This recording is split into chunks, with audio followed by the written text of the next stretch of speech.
Selamat siang Enci dan teman-teman, salam sehat untuk kita semua. Baiklah, kami dari kelompok 1 akuntansi perbankan akan membawakan materi tentang akuntansi modal bank. Namun sebelum itu, saya akan memperkenalkan nama anggota kelompok saya. Yang pertama ada saya sendiri, Anastasia Lengkong. Yang kedua ada Kurnia Kekambong. Yang ketiga ada Irin Sumenda. Yang keempat ada Putri Bento. Yang kelima ada Mariano Berry. Yang keenam ada Tasya Gerungan. Yang ketujuh ada Reva Gina Pinontoan. Yang kedelapan ada Sarah Waruntu. Yang kesembilan ada Sri Pusut. Yang ke-10 ada Cecilia Janis. Yang ke-11 ada Retniani Tohis. Yang ke-12 ada Elki Samirin. Yang ke-13 ada Givendro Katemung. Yang ke-14 ada Delun Kenan. Yang ke-15 ada Owen Tamurian. Yang ke-16 ada Benyamin Bawar.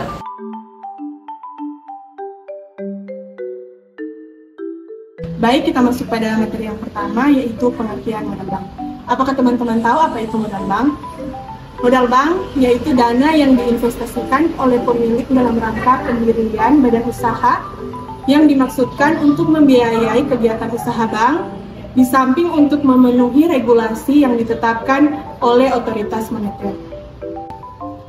Pengertian tersebut merupakan gabungan antara kepentingan dengan pemilik bank, dengan pengawas bank atau otoritas moneter, atau dengan kata lain, modal bank juga merupakan hak pemilik bank kepada bank yang bersangkutan.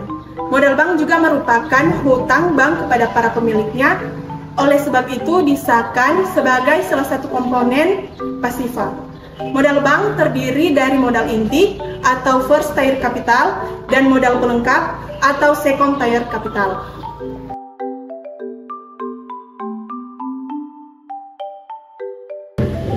Kita masuk pada modal inti atau first tier capital. Yang pertama ada modal inti, yang kedua ada modal sumbangan atau donasi, yang ketiga ada cadangan umum, yang keempat ada cadangan tujuan, yang kelima adalah laba ditahan, yang keenam adalah laba tahun lalu, dan yang ketiga adalah laba tahun berjalan. Yang pertama, modal inti merupakan modal yang disetor secara efektif oleh pemiliknya.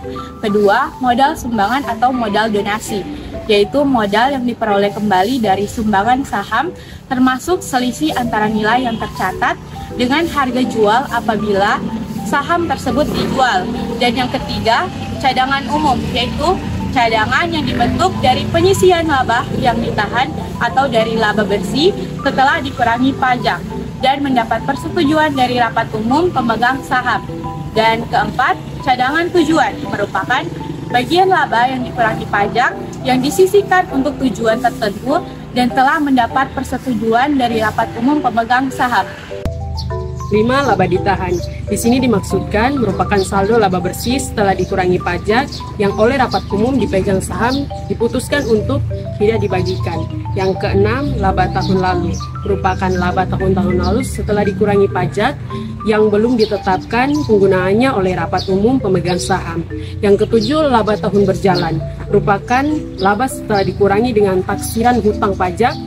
Laba tahun berjalan ini hanya diperhitungkan sebagai modal inti sebesar 50%. Berdasarkan jumlah modal inti, pengelompokan bank di Indonesia dibagi menjadi 4 klasifikasi, yaitu Bank Buku 1 modal inti 100 miliar sampai 1 triliun. Bank Buku 2 modal inti lebih dari 1 sampai 5 triliun. Bank Buku 3 modal inti lebih dari 5 sampai 30 triliun.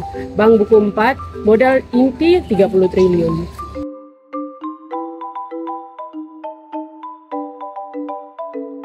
Berikut ada modal pelengkap atau second tier capital. Yang pertama, cadangan revaluasi aktiva tetap, yaitu cadangan yang dibentuk dari selisih penilaian kembali aktiva tetap yang telah mendapat persetujuan dari Direktorat Jenderal Pajak. Keempat, pinjaman subordinasi, yaitu pinjaman yang memenuhi syarat-syarat, ada perjanjian tertulis, mendapat persetujuan BI, dan dijamin oleh bank yang bersangkutan, dan telah disetor PEN dengan minimal jangka waktu 5 tahun, pelunasan sebelum jatuh tempo, harus mendapat persetujuan BI, serta hak tagih berada pada urutan paling akhir dalam hak di likuiditasi. Selanjutnya, akuntansi untuk transaksi modal meliputi yang pertama, akuntansi saat penyetoran dana modal. Sebagai contoh, apabila pada saat mendirikan Bank Dewa, dilakukan setoran modal saham dari pemiliknya dalam bentuk yang pertama, uang tunai langsung pada rekening giro Bank Indonesia sebesar 100 miliar. Yang kedua, gedung kantor di Jakarta senilai 40 miliar. Yang ketiga, inventaris kantor senilai 3 miliar. Yang keempat, kendaraan dinas senilai 1.600.000.000 rupiah. Oleh Bank Dewa akan dibukukan seluruhnya sebagai penyetoran modal bank sebesar 144.600.000.000 dengan ayat jurnal sebagai berikut. Di sebelah debit ada Bank Indonesia Giro dengan jumlah 100 miliar. Di sebelah debit ada aktiva tetap gedung dengan jumlah 40 miliar. Di sebelah debit ada aktiva tetap inventaris kantor dengan jumlah 3 miliar. Di sebelah debit ada aktiva tetap kendaraan dengan jumlah 1,6 miliar. Dan di sebelah kredit ada modal saham dengan jumlah 114.600.000.000. Dan yang kedua ada akuntansi penyisian laba usaha bank. Setiap akhir periode, setelah mengetahui hasil bersih hasil usaha laba atau laba bersih bank, maka Bank Dewa akan menyisihkan sejumlah labanya untuk keperluan tujuan khusus. Penyisihan ini bukan berarti menyisihkan sebagian uang tunai untuk membayar atau memenuhi kewajiban tertentu di kemudian hari. Namun, penyisihan ini hanyalah cara untuk mengalokasikan laba untuk tidak dibagikan kepada para pemegang saham atau karyawan dalam bentuk dividen maupun bonus. Sebagai ilustrasi bila pada akhir tahun Bank Dewa memperoleh data sebesar 240 miliar dan diputuskan oleh direksi bank untuk mencadangkan dengan komposisi sebagai berikut. Pembagian laba berjumlah 50 miliar, pembayaran hutang jangka panjang berjumlah 20 miliar. Maka sisanya merupakan laba ditahan dan diubah oleh Bank Dewa sebagai berikut. Debit kisar laba rugi laba tahunan berjangka Rp 240 miliar, kredit laba ditahan penyisian pembagian laba Rp 550 miliar, kredit laba ditahan pembayaran hutang jangka panjang Rp 20 miliar, kredit laba ditahan tanpa tujuan Rp 170 miliar. 3. Akuntansi untuk penambahan dan pengurangan komponen modal lainnya.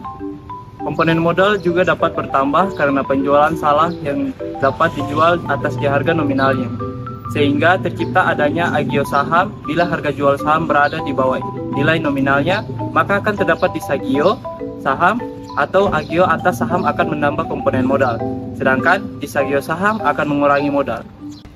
Selanjutnya, yang ketiga, akuntansi untuk penambahan dan pengurangan komponen modal lainnya.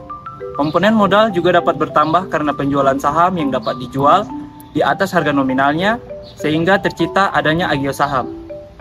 Bila harga jual saham berada di bawah nilai nominalnya, maka akan terdapat disagio saham. Agio atas saham akan menambah komponen modal, sedangkan disagio saham akan mengurangi modal. Sebagai ilustrasi, apabila nilai nominal saham Bank Dewa sebesar 10 juta dan dijual sebanyak 200 lembar dengan kurs 102% tunai, maka oleh Bank Dewa akan dihitung dan dibukukan sebagai berikut.